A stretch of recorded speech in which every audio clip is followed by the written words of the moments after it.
Hey guys, and welcome back to my channel. I have spent the day cleaning out my bathroom, not the closet. Went through some products that I've finished. I've been collecting them on the side, but there were some that I needed to add, which are completely done and emptied. And boy, have I tried to use every single last drop in these before I recycle them, because they are great. I'm going to include some of the products that I've really loved using recently and I've actually finished using. But then there's also some stuff that I didn't love, so stay tuned for the video. I'd love to see if you've tried any products that I'm going to mention. I got recently a comment by this lovely viewer and subscriber to feature some more Omorovicza products, so my lovely, here it is. What I want to do with this video is make sure that all of the information of the ingredients are going to be on the video, so I'm going to put them around here for each product, and then highlight things that I actually think are call-outs, things that I actually really like as part of the formula, and things that would make me go and get it again. So let's, number one, start with this. This is a brand I really like. It is a really nice, rich, calm, creamy cleanser. It's naturally high in linoleic acid, which is great for dry, healing skin. You may see some videos soon about microneedling, and linoleic acid is something that is always pushed that's great. Kiwi seed is amazing. Bran seed oil, I believe, is another one that's really good, but you know what? Sesame seed oil is really great. This is a no frills, simple, so cheap for the formula, no real nasties. There is phenoxyethanol within it, which is a preservative. It's what a lot of companies will be using now. It's kind of the thing to use in formulations. It's so they can get around not using parabens, which is very badly marketed and badly regarded for many reasons. However, under 1% every company is allowed to use in formulations safely around the world. And because this is so low down in the ingredients list, it poses no issue for me. However, if you see this in some formulations and it is second line, not for me, personally. Next product is the Poko Ultra Hydrating Moisturiser. I've had this for so long. I'm going to put the ingredients. What I like about this is it has the allantoin, which is super soothing, and the sodium PCA, which is great to help the skin hold on to moisture and better protect it. So again, after something like needling or any kind of salon clinical treatment, something like this, which is no frills, not fragranced, really just caring for the skin. This is almost like a Omorovicza level texture cream, but with a much more like green people vibe, Sukin vibe, natural vibe, but it's elevated product and I really like it. A really nice company as well. The next product is the Omorovicza Silver Skin Saviour. This is kind of rubbed off. The packaging does do that sometimes, but this was firstly so nice smelling. It smells incredible. It's a brilliant product. So this is a mask that you would apply on the skin. Do not get this around your eye. Every single time I did this, I had red patchiness. It is quite intense. We're talking multiple acids for resurfacing. What I like about this is it doesn't contain alcohol, so it's not really too intense feeling on the skin. It's non-drying, but it still has the Saccharomyces, the ferment extract, which is what Omorovicza is famous for. So these are really soothing. It ticks off the anti-acne story, and it ticks off the resurfacing story because it has lactic, glycolic, and salicylic. Yeah, which is amazing. So this isn't for the most sensitive skin ever. However, what I like about the formulation is it's very balanced. So even though when I put this on, I feel like I've had a full, almost chemical peel, my skin feels really cocooned after it. It feels like it can absorb things a lot better.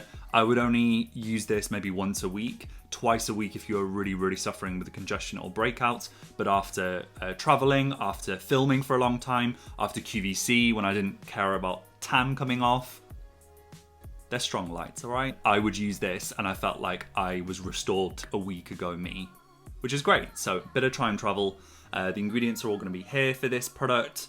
So pause if you want to have a look at it. It's just a really great product. They have more often now sales on the products. So I would definitely recommend being savvy. This is very premium skincare, but I absolutely adore it and I have for years on my channel. Next, Perricone MD CCC Ferulic Acid.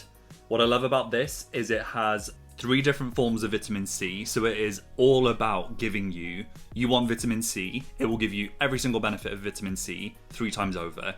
What I like as well is the fact that not only this, but many products again, so always look out for this ingredient when you're looking at vitamin C, is that it contains ferulic acid within it. So what ferulic acid does is it helps the photoprotection elements, and it basically helps protect the formula to be as effective as possible for as long as possible. I like the fact that it was so stable, but I still would use one vitamin C serum or product and really use it until end, ideally within 6 months. I absolutely adored this formula. I think it's a really underrated company.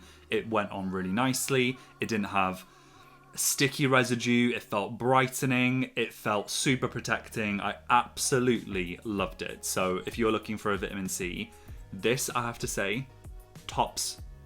Probably one of the best vitamin C I've used so far. Next, Omorovicza Gold Night Drops.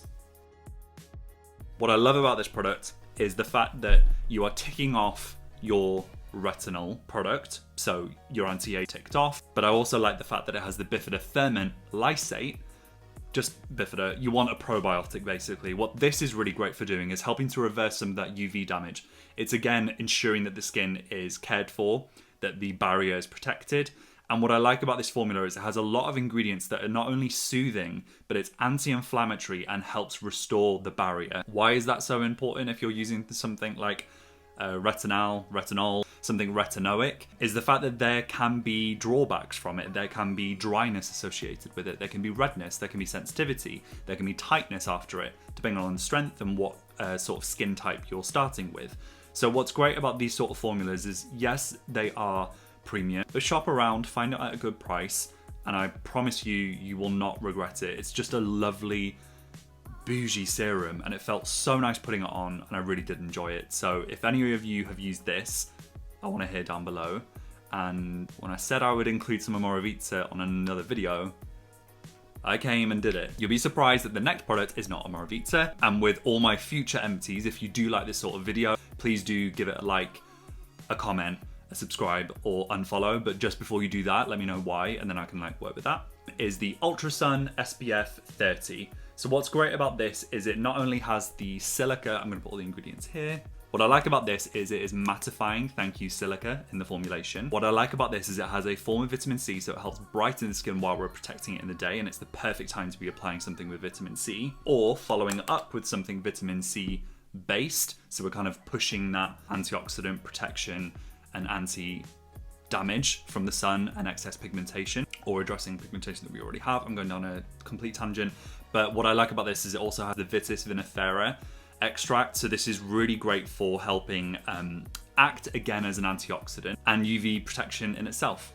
The formula is great. What I like about this, and compared to even ones that I've tried from other brands, which I'll go into next, is that it doesn't sting on application. It doesn't hurt around my eyes. It goes on nicely. It doesn't feel sticky. It doesn't combat or limit me to what I can use after it. It's fine for makeup. It's fine for moisturiser. It feels nice taking it off. It's just a beautiful, beautiful SPF. What's great about this is it's deemed as a hybrid SPF, reflects but also absorbs. So this is really the way SPFs are going. What I like about Ultrasun is it has a lot of clinically backed claims, and it is very, very well studied, and I always feel confident using this and I've also, just as a segue, created a travel channel, still in transit, and I will link it down below. But that whole holiday I used Sultan and Ultrasun, and I was perfectly happy and protected, and I didn't burn once. So at the end of the video, I really don't like talking negatively about certain products, but I need to do this. But I also need to reiterate that this is my own opinions. I'm not here to bash anything, but I would be really, really interested to see if any of you have had a similar experience using this. So this is from the Body Shop, and I'm not gonna put ingredients, I'm not gonna put my call outs on things, because if the formula I don't get on with, and this is just personally, this really stung. It wasn't enjoyable putting it on. It did hurt my eyes. The spray was the better of that range, but I still had hope for the other range. So this was bought when there was a sale going on. This was the cream version of it. And though this one didn't have as much of a stinging feel, it was so difficult to apply to my skin. So much so that I don't know if you can relate with this, but are there certain SPFs that you've used that you have to put a moisturiser on before and not let it fully absorb, so then there's almost a bit of a slip for the SPF to kind of like glide over. Whereas if I'm using a really good SPF, I feel like even on the most dry and parched skin, it would still adhere and kind of move around and feel nice, malleable. This was not that. So this was great for the ease of use, but it stung my skin and really, really not good for sensitive skin. Whereas this felt nicer of a formula, has all the things you want in it. So vitamin C, red algae, like ultra high SPF 50, PA +4, but it felt horrific applying it. And this is the thing with SPF, you need to love the formula, sometimes even more than the capabilities of the product, because we are expected to be putting this, and we are told you do need SPF daily, you do need it at home to protect your skin. Even if you're by the window having your Hilary Duff moment, looking outside, you can still be damaged by UV unless you're putting like UV filters on the windows, which is actually my next step for my office. But what I wanted to say is I then tried this because of that formulation, and then even this didn't really please me. So I am gutted because I do like some of their products. All that being said, if you are interested in seeing more like this, if you would like me to try a product and test it for you, it needs to be something that I can try and it's safe for me to, but I am happy to do so. But yeah, I hope you enjoyed today's video. It's a growing community, slow and steady, but I also work a full-time job, so it's really difficult to sit here and do it. So I'll see you in the next video, and take care of yourselves, and goodbye.